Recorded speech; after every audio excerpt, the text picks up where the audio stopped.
Hey there, welcome to Pepper Geek. My name is Calvin, and in this video, I'm gonna share 5 things I wish I knew when I started fermenting at home. One of my absolute favorite ways to use garden fresh produce is making a ferment. There's nothing more exciting than starting a new ferment. The flavors that you can end up with are so widely varied, depending on what you put in, the proportions, how much salt, the temperature. There are so many factors that go into it, and it usually turns out delicious. But things can go wrong, and I know it can be a little bit intimidating for beginners. So in this video, I want to share 5 really helpful tips that should help you find success with your ferments. Before I get started, if recipes are what you're looking for, that's not what I'm going to focus on in this video. However, we do have some delicious fermented recipes. Go to Google and search Pepper Geek Ferment or Pepper Geek Fermentation and click on one of the first results. You can learn how to make a simple fermented mash or a fermented hot sauce, both of which are great starting points. Before I jump into the tips, I'll share a very basic overview of how fermentation works if you happen to be just starting out. Basically, fermentation is a natural process that breaks down fresh ingredients like cucumbers and peppers. And in order to make this happen, you need to combine your ingredients with salt and then put them into an anaerobic environment, which basically means there is no oxygen.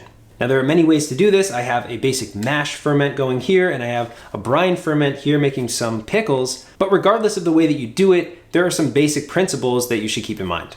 So jumping right in, the first tip that I want to share is to weigh your fresh ingredients. This is so important. You don't want to rely on units of measurement like cups or liters. Instead, it's really important to weigh your ingredients because salt and the amount of salt that you put into a ferment is critical. The reason for this is if you don't put enough salt into your ferment, other types of bacteria besides the type that we want active in our ferment, lactobacillus, can become active and dominant and ruin your ferment. And when you're weighing, I highly recommend using grams as a unit of measurement just because it's more fine and you can get a lot more precise with how much salt to add. So as a really basic example, this cucumber ferment here, I weighed the cucumbers and the water and added those two weights together. It was right around 800 grams. I went with a 2.5% salinity here. So to get 2.5% salt, I did 800 times 0.025 to reach 20 grams of salt. The amount of salt you use is really up to you. You can go anywhere from 2 to 5%. I've heard of people going even higher than 5%,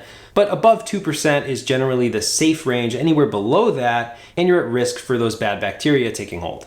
And the real reason you need to measure the weight of your salt is because not every salt is created equal. Sea salts, kosher salts, coarse salts, fine salts, they all have different densities, which means a tablespoon of one type of salt may be twice as heavy as a tablespoon of another. And again, the weight is what matters, not the overall volume. So by weighing the salt, you'll know exactly how much is going into your ferment. And for that, I just recommend a simple kitchen scale like this one here. You can use different units of measurement, but again, I highly recommend using grams because it's so granular. My next fermentation tip is to always use an airlock lid. These come in many different form factors, and basically what these do is they allow air and other gases to escape the vessel, but they don't allow air to enter back in.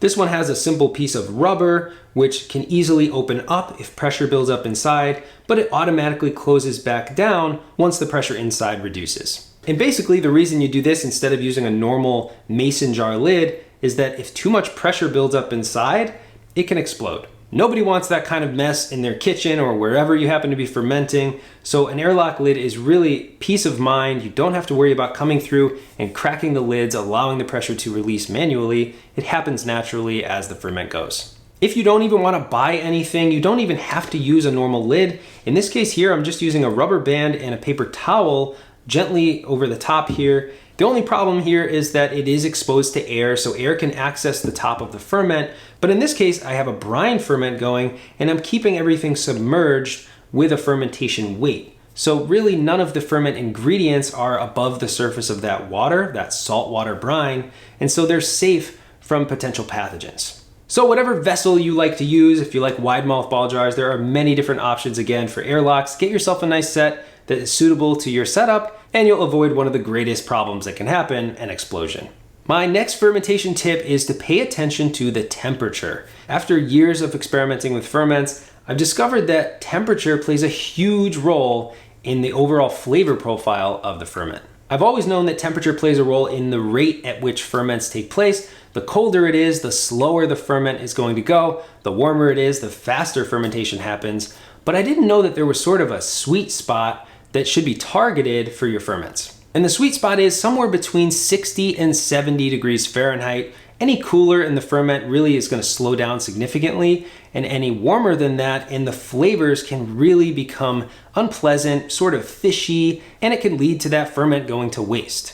So at the very least, I recommend getting a simple thermometer and just monitoring the temperature and testing out different places around your home to see which areas fall into that perfect temperature zone. If you want to get extra geeky about it, I have this thermometer from Govee. I'll leave a link to this down in the description as well, which measures temperature, but it connects to an app where you can actually see the temperature fluctuations over time and see how it's varying from day to night. So I just recommend monitoring your temperatures at the very least, just to know what temperature that ferment was fermenting in, and then do some experiments to see what temperature results in the best flavor for you.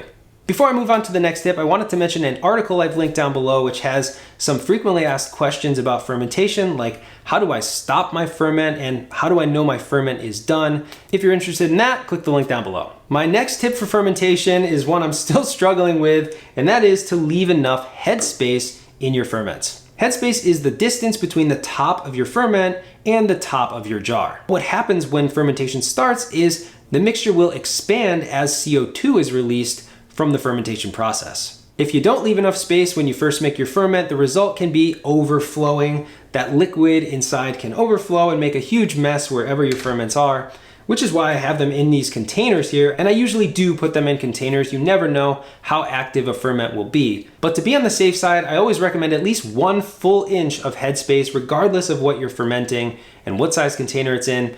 But the bigger a ferment is, the more headspace I generally recommend, and the smaller the lid opening is, the more space you're gonna wanna leave.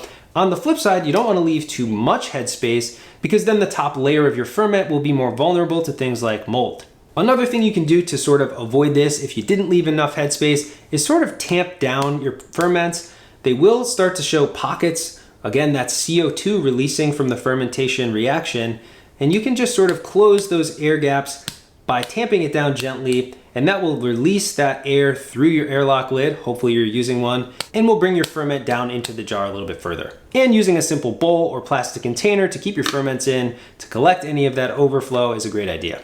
One other creative way to completely avoid the need for headspace is using a vacuum sealer for your ferments. Once you mix your fresh ingredients with the salt, you can put them into a vacuum sealer bag, seal it off, and it will ferment in that bag, which will expand over time. And my final tip is to experiment for yourself with brines and mashes. Probably the most common question I get asked is, should I use a brine ferment with a saltwater brine or just a simple mash without any water? And there really are pros and cons to both of them. For example, in a brine ferment, a lot of the fresh ingredients will have a tendency to float, especially early on in the ferment, so you'll have to keep them submerged with some sort of weight, and anything that comes above the surface is going to be vulnerable to molds and other pathogens. However, if you can manage to keep everything submerged, it's super easy. You just make sure you weigh your fresh ingredients and the water before you measure out how much salt to add, and you just get it all underneath that water. There's much less chance of there being an air pocket inside of the brine. Everything is submerged. It's a really simple way to keep oxygen out of the equation. A mash ferment is a little more tricky. I would say it's slightly more advanced even though you're using less ingredients. Again, because you have to make sure oxygen is taken out of the equation. And in order to do that, you have to make sure you go around the mash and press out any air pockets before you set it into its fermentation location. And the surface of your mash may not have any liquid, so it's exposed to direct air and oxygen, which is a vulnerability. However, there are easy ways to get around this, like creating a cartouche, which I've done in this case. Basically, I like to cut out a piece of parchment to the same size and shape of the top of my ferment, press it to the surface, and that closes off the top of the ferment to that air exposure. Again, if you want to try some of our ferment recipes, go to Google and search Pepper Geek ferment and check out some of the results. I hope this video helps you find more success with your ferments, and thanks for watching Pepper Geek.